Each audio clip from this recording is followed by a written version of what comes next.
उतना ही जरूरी होता है। आजादी के अमृत महोत्सव के दौरान बने 60,000 से ज्यादा अमृत सरोवरों में भी रौनक बढ़ गई है।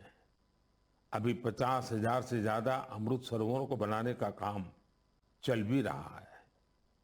हमारे देशवासी पूरी जागरूकता और जिम्मेदारी के साथ जल संरक्षण के लिए नए नए प्रयास कर रहे हैं।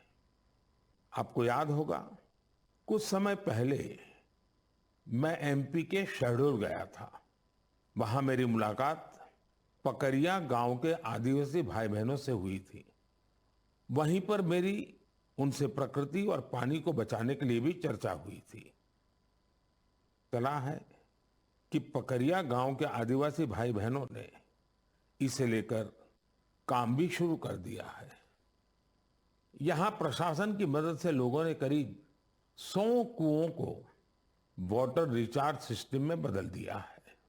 बारिश का पानी अब इन कुओं में जाता है और कुओं से ये पानी जमीन के अंदर चला जाता है। इससे इलाके में भू जल स्तर भी धीरे धीरे सुधरेगा। अब सभी गांव वालों ने पूरे क्षेत्र के करीब करीब 800 कुएं को रिचार्ज के लिए उपयोग में लाने का लक्ष्य बनाया है। ऐसी ही एक उत्साहवर्धक खबर यूपी से आई है। कुछ दिन पहले उत्तर प्रदेश में एक दिन में 30 करोड़ पेड़ लगाने का रिकॉर्ड बनाया गया है। इस अभियान की शुरुआत राज्य सरकार ने की, उसे पूरा वहां के लोगों ने किया। ऐसे प्रयास जन भागीदारी के साथ साथ जन जागरण के भी बड़े उदाहरण हैं। मैं चाहूंगा कि हम सब भी पेड़ लगाने और पानी बचाने के इन प्रयासों का हिस्सा बने। मेरे प्यारे देशवासियों, इस समय सावन का पवित्र महीना चल रहा है। सदाशिव महादेव की साधना आराधना के साथ ही सावन हरियाली और खुशियों से जुड़ा होता है। इसलिए सावन का आध्यात्मिक के साथ ही सांस्कृतिक दृष्टिकोण से भी बहुत महत्व रहा है। सावन के झूले, सावन की मेहंदी, सावन के उत्सव, यानी सावन का मतलब ही आनंद और उल्लास होता है। साथियों, हमारी इस आस्था और इन परंपराओं का एक पक्ष और भी है। हमारे ये पर्व और परंपराएं हमें गतिशील बनाते हैं। सावन में शिव आराधना के लिए कितने ही भक्त कांवड़ यात्रा पर निकलते हैं। सावन की वजह से इन दिनों 12 ज्योतिर्लिंगों में भी खूब श्रद्धालु पहुंच रहे हैं। आपको ये जानकर भी अच्छा लगेगा कि बनारस पहुंचने वाले लोगों की संख्या भी रिकॉर्ड तोड़ रही है। अब काशी में हर साल 10 करोड़ से भी ज्यादा पर्यटक पहुंच रहे हैं। अयोध्या, मथुरा, उज्जैन जैसे तीर्थों पर आने वाले श्रद्धालुओं की संख्या भी तेजी से बढ़ रही है। इससे लाखों गरीबों को रोजगार मिल रहा है, उनका जीवन यापन हो रहा है। ये सब हमारे सांस्कृतिक जन जागरण का परिणाम है। इसके दर्शन के लिए अब तो पूरी दुनिया से लोग हमारे तीर्थों में आ रहे हैं। मुझे ऐसे ही 2 अमेरिकन दोस्तों के बारे में पता चला है जो कैलिफोर्निया से यहां अमरनाथ यात्रा करने आए थे। इन विदेशी मेहमानों ने अमरनाथ यात्रा से जुड़े स्वामी विवेकानंद के अनुभवों के बारे में कहीं सुना था। उससे उन्हें इतनी प्रेरणा मिली कि खुद भी अमरनाथ यात्रा करने आ गए। ये इसे भगवान भोलेनाथ का आशीर्वाद मानते हैं। यही भारत की खासियत है कि सबको अपनाता है, सबको कुछ न कुछ देता है। ऐसी ही एक फ्रेंच मुल्क की महिला है शार्लोट शोपा। बीते दिनों जब मैं फ्रांस गया था तो इनसे मेरी मुलाकात हुई थी। शार्लोट शोपा एक योगा प्रैक्टिशनर है, योगा टीचर है और उनकी उम्र 100 साल से भी ज्यादा है। वो सेंचुरी पार कर चुकी है। वो पिछले 40 साल से योग प्रैक्टिस कर रही हैं। वो अपने स्वास्थ्य और 100 साल की इस आयु का श्रेय योग को ही देती है। वो दुनिया में भारत के योग विज्ञान और इसकी ताकत का एक प्रमुख चेहरा बन गई है। इनसे हर किसी को सीखना चाहिए। हम न केवल अपनी विरासत को अंगीकार करें, बल्कि उसे जिम्मेदारी के साथ विश्व के सामने प्रस्तुत भी करें। और मुझे खुशी है कि ऐसा ही एक प्रयास इन दिनों उज्जैन में चल रहा है। यहाँ देश भर के 18 चित्रकार पुराणों पर आधारित आकर्षक चित्र कथाएं बना रहे हैं। ये चित्र बूंदी शैली, नाथद्वारा शैली, पहाड़ी शैली और अपभ्रंश शैली जैसी कई विशिष्ट शैलियों में बनेंगे। इन्हें उज्जैन के त्रिवेणी संग्रहालय में प्रदर्शित किया जाएगा। यानी कुछ समय बाद जब आप उज्जैन जाएंगे तो महाकाल महालोक के साथ साथ एक और दिव्य स्थान के आप दर्शन कर सकेंगे। साथियों, उज्जैन में बन रही इन पेंटिंग्स की बात करते हुए मुझे एक और अनोखी पेंटिंग की याद आ गई है।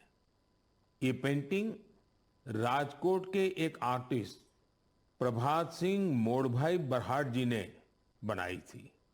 ये पेंटिंग छत्रपति वीर शिवाजी महाराज के जीवन के एक प्रसंग पर आधारित थी। आर्टिस्ट प्रभात भाई ने दर्शाया था कि छत्रपति शिवाजी महाराज राज्याभिषेक के बाद अपनी कुलदेवी तुलजा माता के दर्शन करने जा रहे थे, तो उस समय क्या माहौल था। अपनी परंपराओं, अपनी धरोहरों को जीवंत रखने के लिए हमें उन्हें सहेजना होता है, उन्हें जीना होता है, उन्हें अगली पीढ़ी को सिखाना होता है। मुझे खुशी है कि आज इस दिशा में अनेकों प्रयास हो रहे हैं। मेरे प्यारे देशवासियों, कई बार जब हम इकोलॉजी, फ्लोरा, फोना, बायोडायवर्सिटी जैसे शब्द सुनते हैं तो कुछ लोगों को लगता है कि ये तो स्पेशलाइज्ड सब्जेक्ट है, इनसे जुड़े एक्सपर्ट के विषय हैं। लेकिन ऐसा नहीं है। अगर हम वाकई प्रकृति प्रेम करते हैं तो हम अपने छोटे छोटे प्रयासों से भी बहुत कुछ कर सकते हैं। तमिलनाडु में वाड़ावल्ली के एक साथी हैं सुरेश राघवन जी।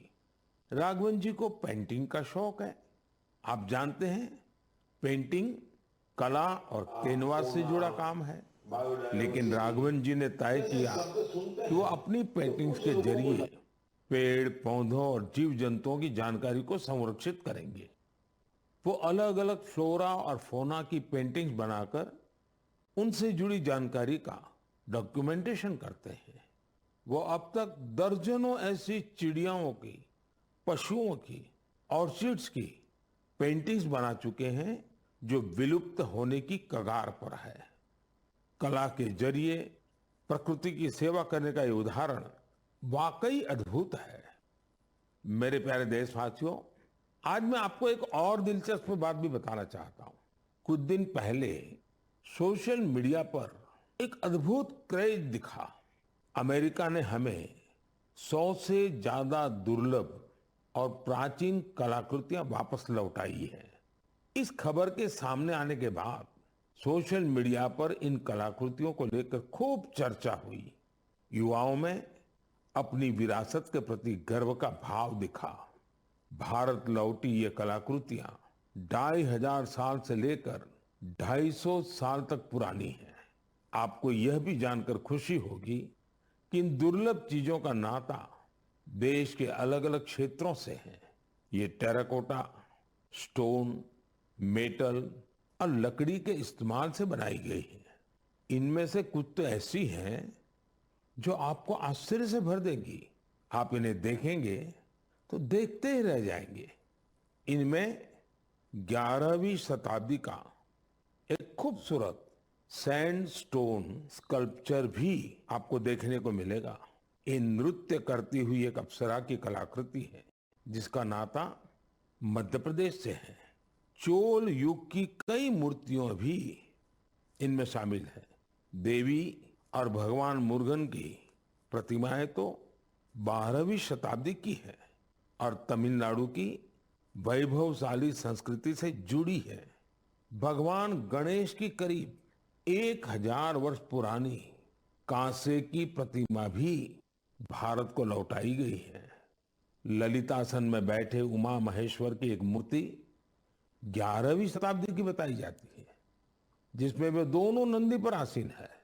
पत्थरों से बनी जैन तीर्थंकरों की 2 मूर्तियां भी भारत वापिस आई है। भगवान सूर्यदेव की 2 प्रतिमाएं भी आपका मन मोह लेंगी। इनमें से एक सैंडस्टोन से बनी है। वापस लौटाई गई चीजों में लकड़ी से बना एक पैनल भी है जो समुद्र मंथन की कथा को सामने लाता है। 16वीं 17वीं सदी के इस पैनल का जुड़ाव दक्षिण भारत से है। साथियों, यहां मैंने तो बहुत कभी नाम लिए हैं, जबकि देखें तो ये लिस्ट बहुत लंबी है। मैं अमेरिकी सरकार का आभार करना चाहूंगा जिन्होंने हमारी इस बहुमूल्य विरासत को लौटाया है। 2016 और 2021 में भी जब मैंने अमेरिका की यात्रा की थी तब भी कई कलाकृतियां भारत को लौटाई गई थी।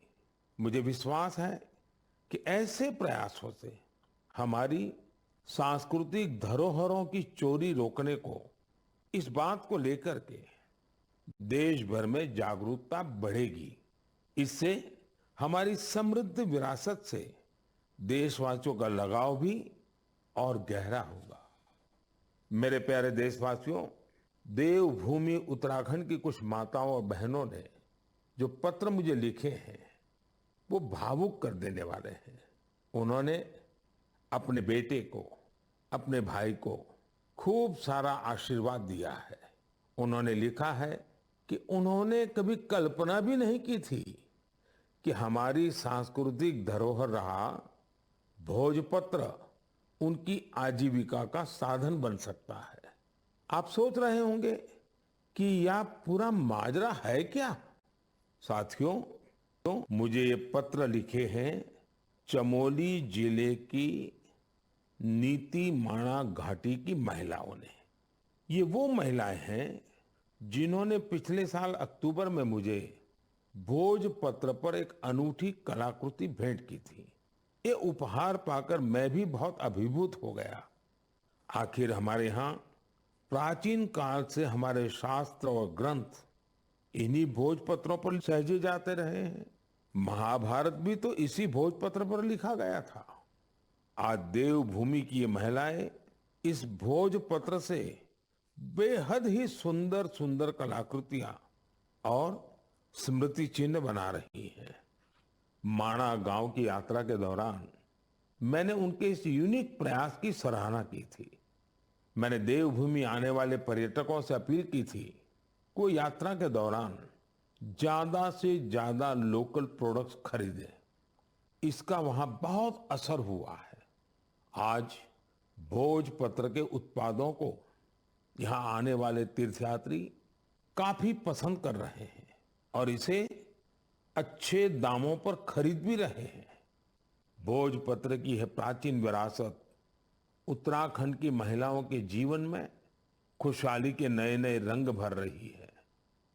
मुझे यह जानकर भी खुशी हुई है कि भोजपत्र से नए नए प्रोडक्ट बनाने के लिए राज्य सरकार महिलाओं को ट्रेनिंग भी दे रही है। राज्य सरकार ने भोजपत्र की दुर्लभ प्रजातियों को संरक्षित करने के लिए भी अभियान शुरू किया है। जिन क्षेत्रों को कभी देश का आखिरी छोर माना गया था, उन्हें अब देश का प्रथम गांव मानकर विकास हो रहा है। ये प्रयास अपनी परंपरा और संस्कृति को संजोने के साथ आर्थिक तरक्की का भी जरिया बन रहा है। मेरे प्यारे देशवासियों, मन की बात में मुझसे इस बार काफी संख्या में ऐसे पत्र भी मिले हैं जो मन को बहुत ही संतोष देते हैं। ये चिट्ठी उन मुस्लिम महिलाओं ने लिखी है जो हाल ही में हज यात्रा करके आई है।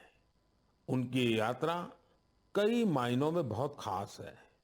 ये वो महिलाएं हैं जिन्होंने हज की यात्रा बिना किसी पुरुष सहयोगी या महरम के बिना पूरी की है।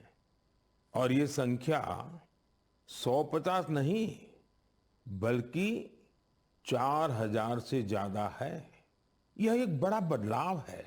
पहले मुस्लिम महिलाओं को बिना महरम हज करने की इजाजत नहीं थी। मैं मन की बात के माध्यम से सऊदी अरब सरकार का भी हृदय से आभार व्यक्त करता हूं। बिना महरम हज पर जा रही महिलाओं के लिए खास तौर पर विमेन कोऑर्डिनेटर्स नियुक्ति की गई थी। साथियों, बीते कुछ वर्षों में हज पॉलिसी में जो बदलाव किए गए हैं उनकी भरपूर सराहना हो रही है। हमारी मुस्लिम माताओं और बहनों ने इस बारे में मुझे काफी कुछ लिखा है। अब ज्यादा से ज्यादा लोगों को हज पर जाने का मौका मिल रहा है। हज यात्रा से लौटे लोगों ने, विशेषकर हमारी माताओं बहनों ने चिट्ठी लिखकर जो आशीर्वाद दिया है वो अपने आप में बहुत प्रेरक है। मेरे प्यारे देशवासियों, जम्मू कश्मीर में म्यूजिकल नाइट्स हो, हाई एल्टीट्यूड में बाइक रैलीज हो, चंडीगढ़ के लोकल क्लब हो और पंजाब में ढेर सारे स्पोर्ट्स ग्रुप्स हो, ये सुनकर लगता है एंटरटेनमेंट की बात हो रही है, एडवेंचर की बात हो रही है। लेकिन बात कुछ और है। ये आयोजन एक कॉमन कॉज से भी जुड़ा हुआ है और ये कॉमन कॉज है ड्रग्स के खिलाफ जागरूकता अभियान। जम्मू कश्मीर के युवाओं को ड्रग्स से बचाने के लिए कई इनोवेटिव प्रयास देखने को मिले हैं। यहाँ म्यूजिकल नाइट, बाइक रैली जैसे कार्यक्रम हो रहे हैं। चंडीगढ़ में इस मैसेज को स्प्रेड करने के लिए लोकल क्लब्स को इससे जोड़ा गया है। वे इन्हें वादा क्लब्स कहते हैं। वादा यानी victory against drugs abuse. Punjab में कई स्पोर्ट्स ग्रुप्स भी बनाए गए हैं जो फिटनेस पर ध्यान देने और नशा मुक्ति के लिए अवेयरनेस कैंपेन चला रहे हैं। नशे के खिलाफ अभियान में युवाओं की बढ़ती भागीदारी बहुत उत्साह बढ़ाने वाली है। ये प्रयास भारत में नशे के खिलाफ अभियान को बहुत ताकत देते हैं। हमें देश की भावी पीढ़ियों को बचाना है तो उन्हें ड्रग्स से दूर रखना ही होगा। इसी सोच के साथ 15 अगस्त 2020 को नशा मुक्त भारत अभियान की शुरुआत की गई थी। इस अभियान से 11 करोड़ से ज्यादा लोगों को जोड़ा गया है। 2 हफ्ते पहले ही भारत ने ड्रग्स के खिलाफ बहुत बड़ी कार्रवाई की है। ड्रग्स की करीब 1.5 लाख किलो की खेप को जब्त करने के बाद उसे नष्ट कर दिया गया है। भारत ने 10 लाख किलो ड्रग्स को नष्ट करने का अनोखा रिकॉर्ड भी बनाया है। इन ड्रग्स की कीमत 12,000 करोड़ रुपए से भी ज्यादा थी। मैं उन सभी की सराहना करना चाहूंगा जो नशा मुक्ति के इस नेक अभियान में अपना योगदान दे रहे हैं। नशे की लत न सिर्फ परिवार बल्कि पूरे समाज के लिए बड़ी परेशानी बन जाती है। ऐसे में यह खतरा हमेशा के लिए खत्म हो, इसके लिए जरूरी है कि हम सब एकजुट होकर इस दिशा में आगे बढ़े। मेरे प्यारे देशवासियों, जब बात ड्रग्स और युवा पीढ़ी की हो रही है तो मैं आपको मध्य प्रदेश की एक इंस्पायरिंग जर्नी के बारे में भी बताना चाहता हूं। ये इंस्पायरिंग जर्नी है मिनी ब्राजील की। आप सोच रहे होंगे कि मध्य प्रदेश में मिनी ब्राजील कहां से आ गया। यही तो ट्विस्ट है। एमपी के शहडोल में एक गांव है विचारपुर। विचारपुर को मिनी ब्राजील कहा जाता है। मिनी ब्राजील इसलिए क्योंकि ये गांव आज फुटबॉल के उभरते सितारों का गढ़ बन गया है।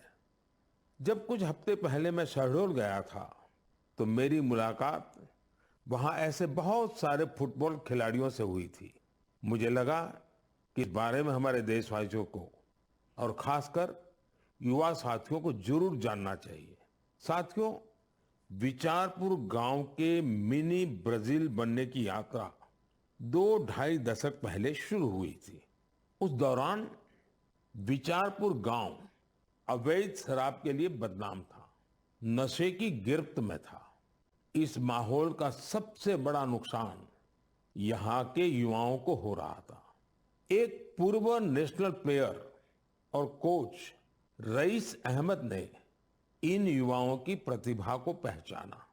रईस जी के पास संसाधन ज्यादा नहीं थे, लेकिन उन्होंने पूरी लगन से युवाओं को फुटबॉल सिखाना शुरू किया। कुछ साल के भीतर ही यहाँ फुटबॉल इतनी पॉपुलर हो गई कि विचारपुर गांव की पहचान ही फुटबॉल से होने लगी। अब यहाँ फुटबॉल क्रांति नाम से एक प्रोग्राम भी चल रहा है। इस प्रोग्राम के तहत युवाओं को इस खेल से जोड़ा जाता है और उन्हें ट्रेनिंग दी जाती है।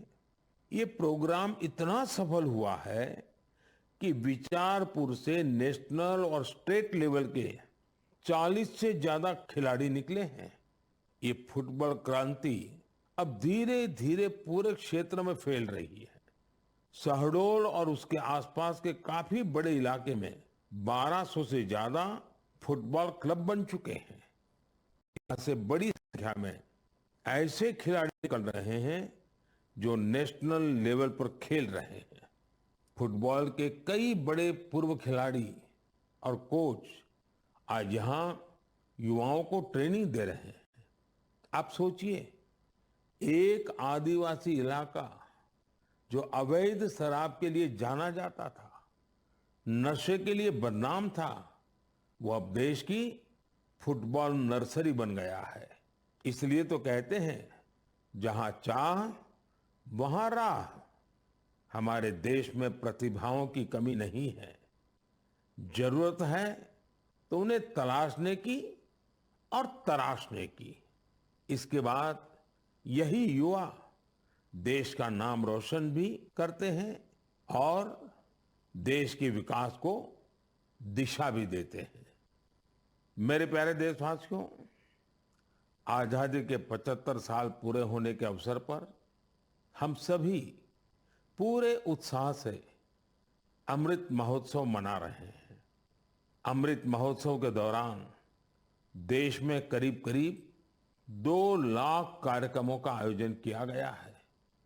ये कार्यक्रम एक से बढ़कर एक रंगों से सजे थे, विविधता से भरे थे। इन आयोजनों की एक खूबसूरती ये भी रही कि इनमें रिकॉर्ड संख्या में युवाओं ने हिस्सा लिया। इस दौरान हमारे युवाओं को देश की महान विभूतियों के बारे में बहुत कुछ जानने को मिला। पहले कुछ महीनों की बात करें तो जन भागीदारी से जुड़े कई दिलचस्प कार्यक्रम देखने को मिले। ऐसा ही एक कार्यक्रम था दिव्यांग लेखकों के लिए राइटर मीट का आयोजन। इसमें रिकॉर्ड संख्या में लोगों की सहभागिता देखी गई। वहीं आंध्र प्रदेश के तिरुपति में राष्ट्रीय संस्कृत सम्मेलन का आयोजन हुआ। हम सभी जानते हैं कि हमारे इतिहास में किलों का, फोर्ट्स का कितना महत्व रहा है। इसी को दर्शाने वाली एक कैंपेन किले और कहानियां यानी फोर्ट से जुड़ी कहानियां भी लोगों को खूब पसंद आई। साथियों, आज जब देश में चारों तरफ अमृत महोत्सव की गूंज है, 15 अगस्त पास ही है, तो देश में एक और बड़े अभियान की शुरुआत होने जा रही है। शहीद वीर वीरांगनाओं को सम्मान देने के लिए मेरी माटी मेरा देश अभियान शुरू होगा। इसके तहत देश भर में हमारे अमर बलिदानियों की स्मृति में अनेक कार्यक्रम आयोजित होंगे। इन विभूतियों की स्मृति में देश की लाखों ग्राम पंचायतों में विशेष शिलालेख भी स्थापित किए जाएंगे। इस अभियान के तहत देश भर में अमृत कलश यात्रा भी निकाली जाएगी। देश के गांव-गांव से, कोने-कोने से 7500 कलशों में मिट्टी लेकर ये अमृत कलश यात्रा देश की राजधानी दिल्ली पहुंचेगी। ये यात्रा अपने साथ देश के अलग-अलग हिस्सों से पौधे लेकर भी आएगी। 7500 कलश में आई माटी और पौधों से मिलाकर फिर नेशनल वॉर मेमोरियल के समीप अमृत वाटिका का निर्माण किया जाएगा। ये अमृत वाटिका एक भारत श्रेष्ठ भारत का भी बहुत ही भव्य प्रतीक बनेगी। मैंने पिछले साल लाल किले से अगले 25 वर्षों के अमृतकाल के लिए पंच प्राण की बात की थी। मेरी माटी मेरा देश अभियान में हिस्सा लेकर हम इन पंच प्राणों को पूरा करने की शपथ भी लेंगे। आप सभी देश की पवित्र मिट्टी को हाथ में लेकर शपथ लेते हुए अपनी सेल्फी को yuva.gov.in पर जरूर अपलोड करें। पिछले वर्ष स्वतंत्रता दिवस के अवसर पर हर घर तिरंगा अभियान के लिए जैसा पूरा देश एक साथ आया था, वैसे ही हमें इस बार भी फिर से हर घर तिरंगा फहराना है और इस परंपरा को लगातार आगे बढ़ाना है। इन प्रयासों से हमें अपने कर्तव्यों का बोध होगा, देश की आजादी के लिए दिए गए असंख्य बलिदानों का बोध होगा, आजादी के मूल्य का एहसास होगा। इसलिए हर देशवासी को इन प्रयासों से जरूर जुड़ना चाहिए। मेरे प्यारे देशवासियों, मन की बात में आज बस इतना ही। अब कुछ ही दिनों में हम 15 अगस्त आजादी का ये महान पर्व का हिस्सा बनेंगे। देश की आजादी के लिए मर मिटने वालों को हमेशा याद रखना है। हमें उनके सपनों को सच करने के लिए दिन रात मेहनत करनी है और मन की बात देशवासियों की इसी मेहनत को, उनके सामूहिक प्रयासों को सामने लाने का ही एक माध्यम है। अगली बार कुछ नए विषयों के साथ आपसे मुलाकात होगी। बहुत बहुत धन्यवाद। नमस्कार।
पीएम मोदी मन की बात कार्यक्रम का 103वां एपिसोड। मध्य प्रदेश के शहडोल में फुटबॉल का क्रेज। पीएम मोदी ने कहा, बड़ी खबर आपको बता रहे हैं, शहडोल से बड़े खिलाड़ी निकले, अब वे वृक्षारोपण का सही समय। पीएम मोदी ने कहा, वृक्षारोपण पर भी बात की। यूपी में 30 करोड़ पेड़ लगाने का रिकॉर्ड बना है, ऐसा पीएम मोदी का कहना है। ये जन संरक्षण का सबसे अच्छा समय है, वृक्षारोपण में जन भागीदारी जरूरी है, ऐसा पीएम मोदी का कहना है। बड़ी खबर आपको बता रहे हैं, पीएम मोदी ने मन की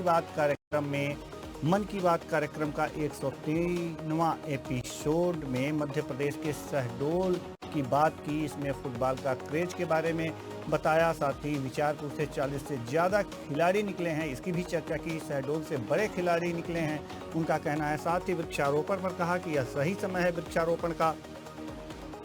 यूपी में 30 करोड़ पेड़ लगाने का रिकॉर्ड बना है, उन्होंने इसकी सराहना की। ये जल संरक्षण का सबसे अच्छा समय है, पीएम मोदी का कहना है। वृक्षारोपण में जन भागीदारी महत्वपूर्ण है। तो पीएम मोदी के मन की बात कार्यक्रम का 103वां एपिसोड। मध्य प्रदेश के शहडोल में फुटबॉल का क्रेज है, ऐसा पीएम मोदी का कहना है। बड़ी खबर आपको बता रहे हैं, विचारपुर से 40 से ज़्यादा खिलाड़ी निकले हैं, शहडोल से बड़े खिलाड़ी निकले हैं। और साथ ही साथ उन्होंने वृक्षारोपण पर भी बात की। उन्होंने कहा कि वृक्षारोपण करने का सही समय है, और साथ ही कहा कि 30 करोड़ पेड़ लगाए गए हैं उत्तर प्रदेश में। जल संरक्षण की भी बात की, वृक्षारोपण में जन भागीदारी की जरूरत पर भी उन्होंने बल दिया। पीएम मोदी के मन की बात कार्यक्रम का 103वां एपिसोड। मध्य प्रदेश के शहडोल में फुटबॉल का क्रेज बताया। विचारपुर से 40 से ज्यादा खिलाड़ी, शहडोल से बड़े खिलाड़ी निकले हैं, ऐसा पीएम मोदी का कहना है। अब ये वृक्षारोपण का सही समय, उन्होंने वृक्षारोपण पर बात की। मध्य प्रदेश के शहडोल में फुटबॉल का क्रेज है। बड़ी खबर आपको बता रहे हैं,